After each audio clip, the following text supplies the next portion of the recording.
So kay aga na naman, mag-grind na naman ta.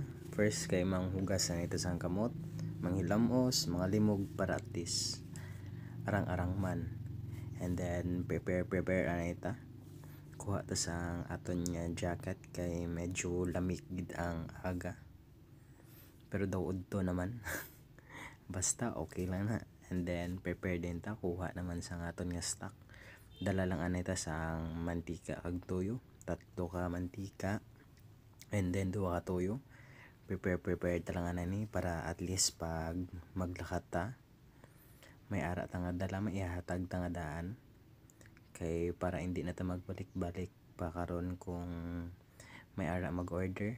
And then diretso ibutan ta din sa U-box sang motor kay para hindi naman na makaya i-bit-biton. Siyempre U-box tayo na hina.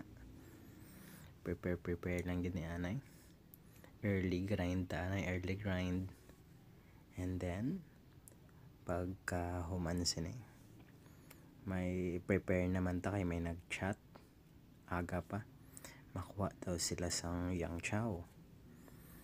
Siyempre dala naman ta sang bugas nga isa ka sa akong yang chow kay may order kay para at least hindi na ta magbalik-balik, dire-diretso na. Wala ko nagali na videohan ang pag panaog sa yang chow kay Budlay. And then may nagkuha sa aton sang isa ka kilo nga tuyo. Pagkatapos sa first nato na siya nga nahulo nga hatagan nga customer, and then ikaduha ka isa ka tuyo kag isa ka mantika. Salamat gid sa pagbakal. And then nakadala ta pabalik sang isa ka galon nga mafran nga tuyo. Burutangan na siya ka tuyo. And then kanang isa kay mantika, and then may order nga mafran. Hindi naman makaya. And then ibalik naman naton ng 2 ka mantika kay way na halin. Kay medyo mingaw gid. Hindi nga medyo mingaw gid.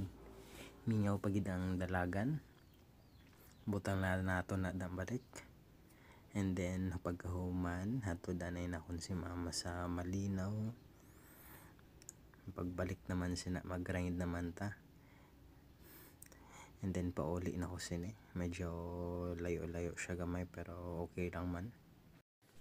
Tapos pagbalik naton kay diretso na ko diri kay Ante kay may order sa ako niya isa ka Amazing Grace. Amo na siya.